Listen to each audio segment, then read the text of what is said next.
हरे कृष्णा। आज की वीडियो में आप जानेंगे कैसे करें भाद्रपद मास की अजय एकादशी 2025 व्रत का पारण।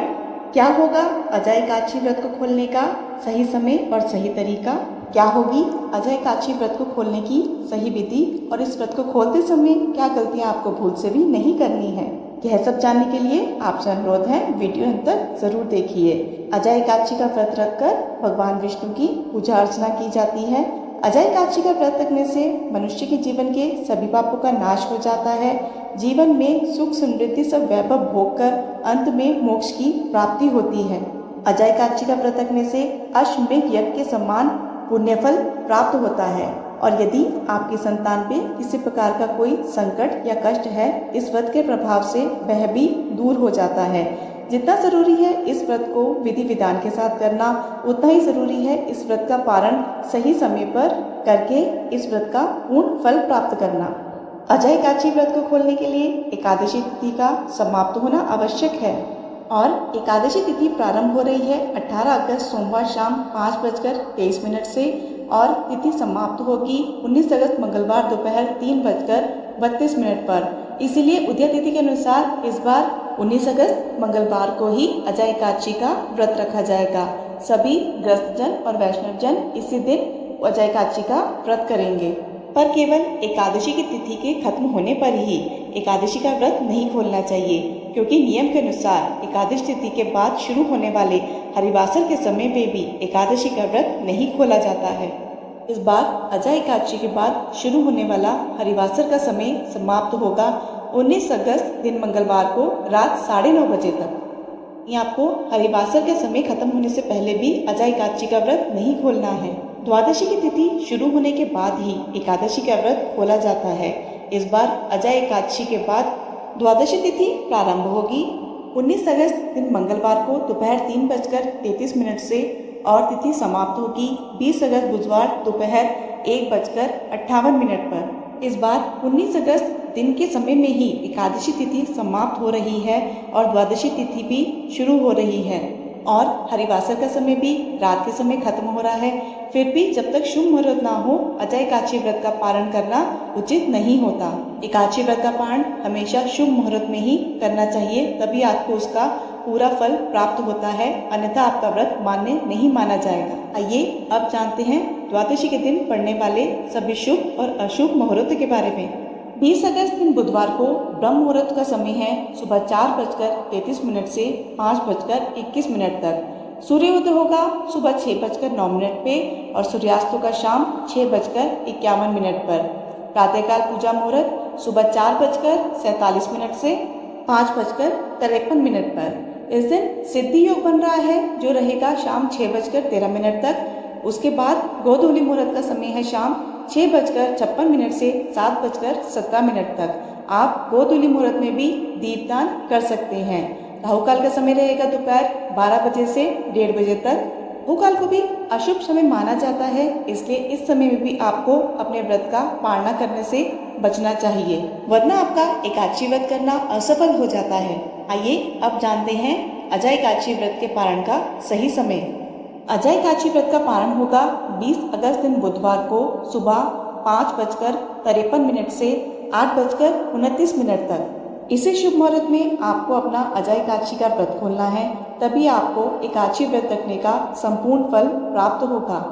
अब जानते हैं अजय एकादशी व्रत को खोलने की यानी अजय एकादशी व्रत का द्वादशी पर पारण करने की संपूर्ण पूजा विधि। एकादशी व्रत का पारण करने से पहले ये ध्यान रखें कि मुहूर्त के हिसाब से द्वादशी तिथि शुरू हो चुकी हो और हरिवासर का समय भी समाप्त हो चुका हो। अगर द्वादशी तिथि सूर्योदय से पहले ही समाप्त हो चुकी हो तो एकादशी व्रत का पारण सूर्योदय के बाद करें। इस बात का खास ख्याल रखें कि द्वादशी तिथि के अंदर ही पारण ना करना पाप करने के समान माना जाता है, इसलिए द्वादशी तिथि के शुभ मुहूर्त के अंदर ही एकादशी व्रत का पारण करें, तभी आपको एकादशी व्रत का पुण्य प्राप्त होगा। एकादशी व्रत के पारण का समय सुबह यानी प्रातः काल का ही होता है। एकादशी व्रत करने वाले भक्तों को मध्याह्न यानी दोपहर के समय व्रत खोलने से बचना चाहिए।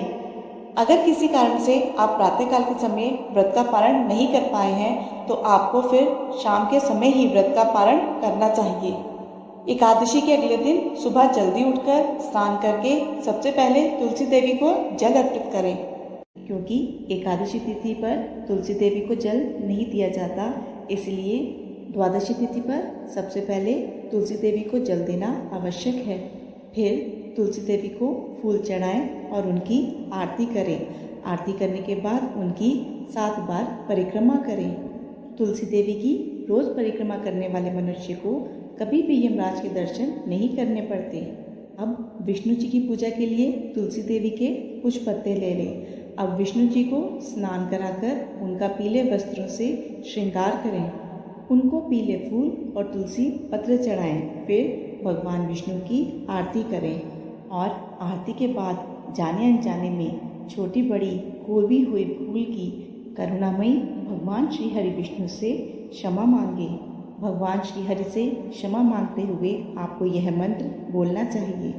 आह्वानम ना जानामि विसर्जनम पूजा चैवम ना जानामि क्षमस्व परमेश्वरम मंत्रहीनम क्रियाहीनम भक्तिहीनम जनार्दना यत् पूजितम मया देव परिपूर्ण तदस्तु में। इस मंत्र को अपनी पूजा खत्म होने के बाद 7 बार बोलना चाहिए। इसके बाद भगवान विष्णु से यह एकादशी व्रत स्वीकार करने की प्रार्थना करें। अब जानते हैं कि क्या खाकर आप अपने व्रत का पारण कर सकते हैं।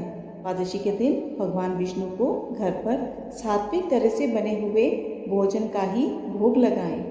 यह पकवान मीठे और नमकीन दोनों ही हो सकते हैं।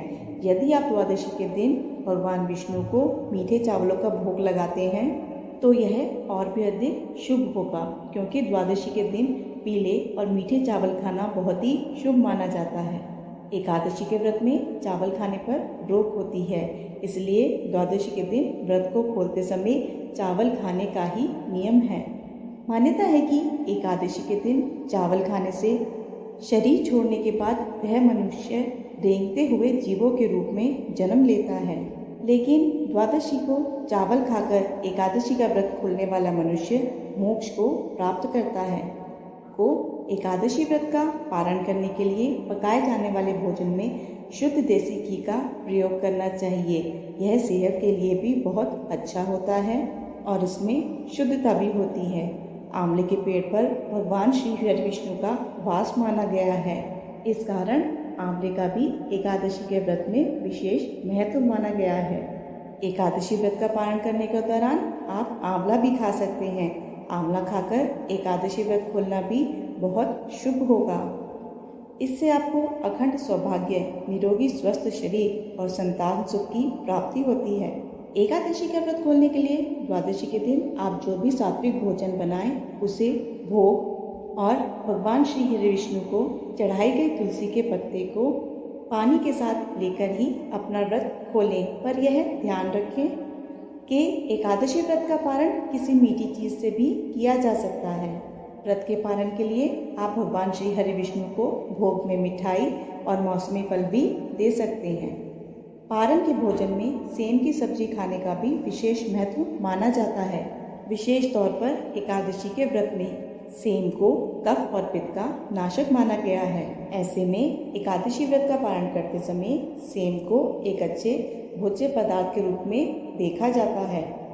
पारण के दौरान आप सूखे मेवे जैसे कि बादाम, अखरोट, पिस्ता, किशमिश आदि भी खा सकते हैं। इसके अलावा दूध और दूध से बनी मिठाइयाँ भी एकादशी के व्रत के पारण में खाई जा सकती हैं। आशा है आपको ये जानकारी पसंद आई होगी। ऐसी और जानकारियों और व्रत कथाओं के लिए चैनल को सब्सक्राइब करना ना भूलिए। वीडियो पसंद आई हो तो वीडियो को लाइक शेयर ज़रूर कीजिएगा। धन्यवाद।